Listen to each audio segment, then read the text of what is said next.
मैं भारत के सभी लोगों से पूछना चाहती हूँ, क्या उन्होंने ये बात गलत कही है? क्या ऐसा कोई काम वेलफेयर का उन्होंने किया है जिससे कि जो है उनके इस बोर्ड को जो है माना जाए कि ये सही बोर्ड है?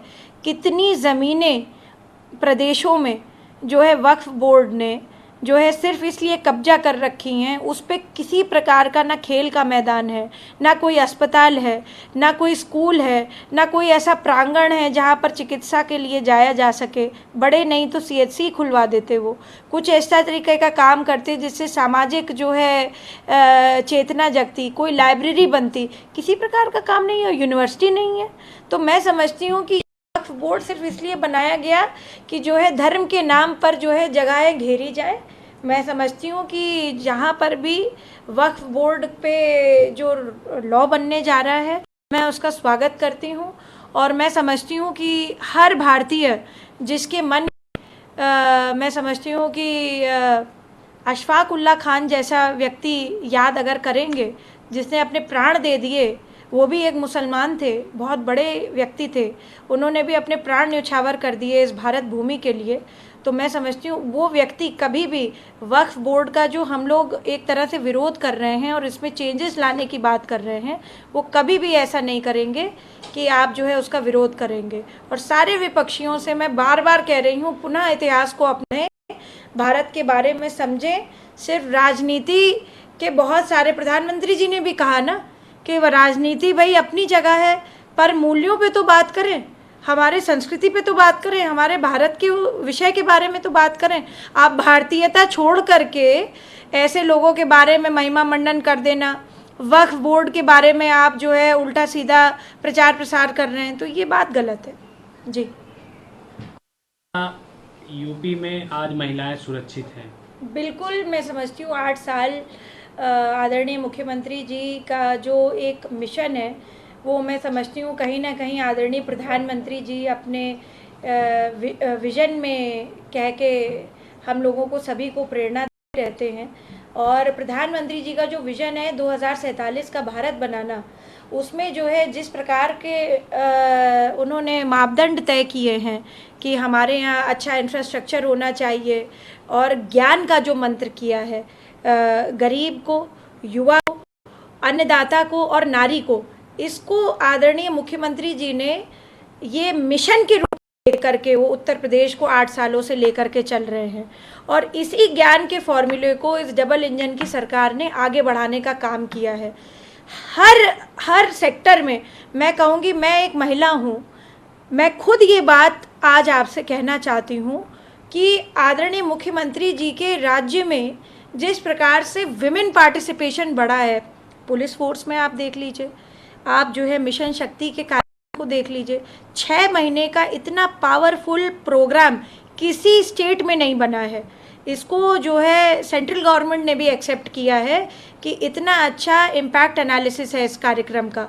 आपकी कन्या सुमंगला योजना देख लीजिए, आपकी पेंशन योजना देख लीजिए, आपकी मातृ जो लक्ष्मी स्कीम है वो देख लीजिए, पिंक बूथ्स का सर्विस देख लीजिए जहाँ पर वुमेन पुलिसिंग बढ़ाई गई है। तो नारी का ही ले लें, अन्नदाता के लिए कितना जो है कर्जा माफ़ी करी गई है, बुनकरों के लिए सरकार में कितना काम किया गया है, गरीबों के लिए, यानी प्रधानमंत्री जी का जो विज़न है उसको तो किया ही गया है। साथ साथ में जो मैं समझती हूँ पंडित दीनदयाल उपाध्याय जी का जो विज़न था कि अंत्योदय तक हमारी स्कीमें पहुँचनी चाहिए, वो भी हमारे मैं समझती हूँ मुख्यमंत्री जी ने अंत्योदय तक सर्वोदय का काम किया है। तो मैं समझती हूँ ये 8 साल बेमिसाल रहे हैं। आदरणीय यशस्वी मुख्यमंत्री जी का यह कार्य जारी रहे। बुलडोज़र उनका जिस प्रकार से पूरे देश में एक्सेप्ट हो गया है, ये भी बहुत बड़ा काम उन्होंने किया है। और जिस तरह से वो अपने एजेंडे से कभी पीछे नहीं हटते हैं, कभी जो है मैं समझती हूँ एजेंडा बेस्ड पॉलिटिक्स के तहत मैं कहूँगी कि अभी उनको कहना है कि अगर वो सनातन के साथ हैं या वो गरीब लोगों के साथ है या वो नारियों के साथ हैं, वो कभी भी इस बात से पीछे नहीं हटते। तो मैं समझती हूँ पॉलिटिक्स अपनी जगह है और मुख्यमंत्री जी का भी जो विज़न है वो अपनी जगह है, एक मिशन की तरह वो लेकर के चल रहे हैं। और प्रधानमंत्री जी की सोच हर उत्तर प्रदेश की स्कीमों में परिलक्षित है पूर्ण रूप से। तो मैं समझती हूँ ये 8 साल उत्कर्ष के रहे हैं, आगे आने वाले भी साल जो है बहुत अच्छे होंगे। महाकुंभ उसका बहुत बड़ा उदाहरण रहा है। महाकुंभ जो है मानवता का कुंभ गिनाया गया। पहले भी तो कुंभ होते थे उत्तर प्रदेश सरकार में। कहाँ यूनेस्को ने कभी वर्ल्ड हेरिटेज साइट पे बोला, कहाँ बोला कि कभी मानवता का कुंभ है। कभी देश विदेश से आप देखिए कितनी बड़ी बड़ी हस्तियाँ, ऐसा कोई व्यक्ति नहीं छूटा होगा जो देश प्रदेश से ना आया हो। बड़े बड़े उद्योगपतियों से लेकर के जो है दुनिया भर के दुनिया भर के रानी राजा और जिसकी जो व्यवस्था है देशों की, उस प्रकार के रिप्रेजेंटेटिव आए। ऐसा कोई व्यक्ति नहीं। 66 करोड़ लोगों ने स्नान किया, यानी देश की आधी आबादी से ऊपर जो है लोग आए वहाँ पर। उस 14 किलोमीटर का दायरे में प्रयागराज की गंगा में, यमुना में निर्मलता भंग नहीं हुई नदियों की। तो ये देखिए एजेंडा छोड़ करके सरकार ने जो है सनातन को लेकर के चले, वो कोई दंगा नहीं हुआ, कोई फसाद नहीं हुआ, किसी को चोट इस तरह से वो नहीं हुई। तो मैं समझती हूँ ये बहुत बड़ा काम हुआ है इस सरकार जी। रोक लगा दी और इसके साथ साथ सुप्रीम कोर्ट ने कहा कि इस तरह के निर्णय लेने वाले की ओर से संवेदनशीलता की कमी दिखाई देती है।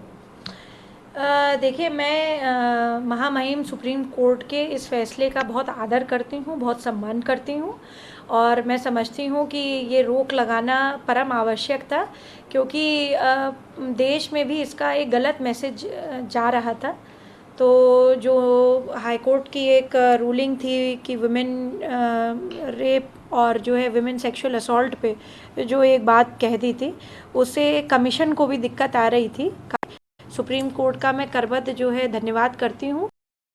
महामहिम सुप्रीम कोर्ट ने इस प्रकार का जजमेंट दे करके कमीशन के लिए भी आसानी करी, नारी सुरक्षा में एक बहुत बड़ा अहम फैसला लिया है और सभी के लिए देश में प्रदेश में जो है मुझे लगता है कि नारियों के प्रति जो सम्मान पैदा करने का काम किया सुप्रीम कोर्ट ने, उसके लिए बारंबार मैं धन्यवाद दूँगी।